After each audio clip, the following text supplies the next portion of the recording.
Hi, my name is Mark Cruz, and in this video, let's go through what it means to shoot with a macro lens and a new feature called Focus Shift Shooting that'll help you get the most out of your macro photos. Now let's start off with what is macro photography and what does it mean to use a true macro lens? Well, macro photography is when you look for the small details in our world that we normally overlook. The regular kit lens that comes with Nikon DSLRs will let you get this close to a subject. But using a true macro lens means you can get much closer. At a macro lens's closest focusing distance, the reproduction ratio is 1:1, which means that the subject is being reproduced life-sized on the digital camera's sensor. The current macro lenses from Nikon include the DX 40mm f2.8, the full-frame 60mm f2.8, DX 85mm f3.5 VR, and the full-frame 105 f2.8 VR. A true macro lens allows you to fill the entire frame with details that you would normally miss, giving you a new way to take photos of the world. Most people walk right by grass or trees that are covered by dew, and they never give it a second thought. But if you change your perspective and keep getting closer and closer, you can see how you can transform a boring photo into something much more exciting. Now here are a few tips that can help you get the most out of your macro shooting. Since you're so close, you'll be able to really see the texture of your subjects. Take advantage of it and make it the star of your photo. Nature makes some beautiful patterns, so look for patterns and detail that catch your eye. Or try and single out one specific detail that normally would be overlooked. One tip that works for all forms of photography, but specifically for macro photos, is changing and guiding the direction of light in your shot. Because you'll be so close to your subject, you may cast an unwanted shadow. Now to get around this, shoot early or late in the day to get more directional and captivating light. Or use your off-camera flash so you can have complete control of the direction of light. When you're out taking non-macro photos, many people prefer to have a fast apertured lens, such as an f1.8 or 1.4 lens, so that they can blur out the background by using a shallow depth of field. But if you try that same wide open aperture technique while taking macro photos, you'll run into a common issue, a depth of field that's too shallow, where enough of your subject isn't in focus. And that isn't normally something we hear, that the depth of field is too shallow.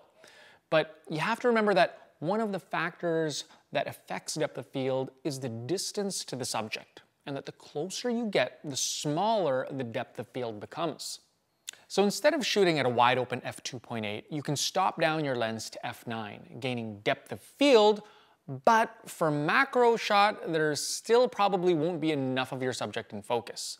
And if you shoot at the smallest aperture, not only will you still not have everything in focus, but you start to see the effects of diffraction, which can actually decrease the sharpness of your photo in a meaningful way. Now notice how much sharper the image is when shot at f9. So how do we ensure that we can get sharp photos with enough depth of field for our entire subject? We can use a new feature that's currently found in the D850, Z7 and Z6 called Focus Shift Shooting.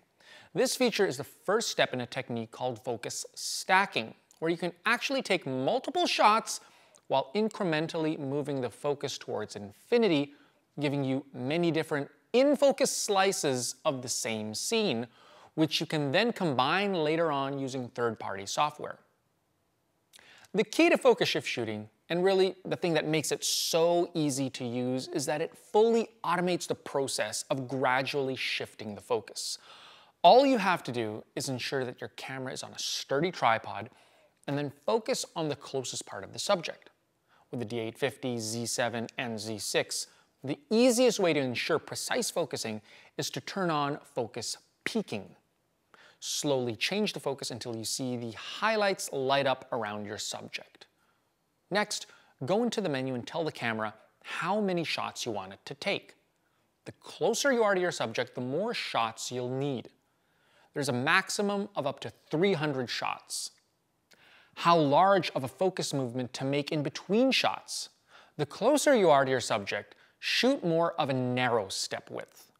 But If you're further away from the subject, for something like landscape work, then you can choose a wider step width. The time interval between shots, whether you want the exposure to be locked onto the first frame, and peaking stack image, which is a new feature in the Z system that will combine the peaking information from each photo and show you a black and white preview image of how much the scene is actually in focus.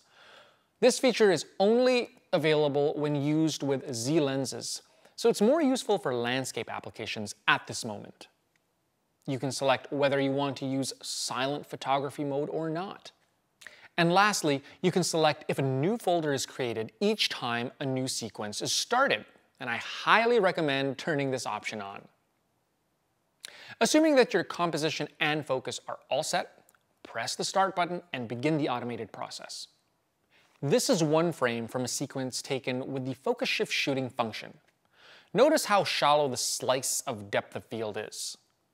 Once the focus stacked image is completed by combining all of the frames, you have a seamless image with a much larger depth of field than would be possible when shooting a macro photo in just one shot, all while shot at an aperture to ensure optimal sharpness.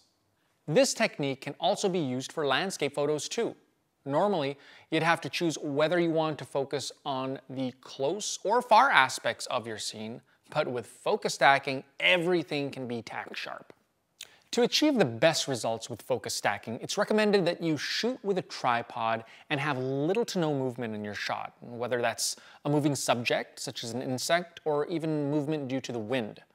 And while there's significantly more processing that's required to shoot a focus stacked image, this new focus shift shooting option takes away a lot of the frustration that used to be associated with the shooting component of this technique. So if you want to push yourself a little, go and try some macro photography, seeing what patterns or shapes you'll be able to capture.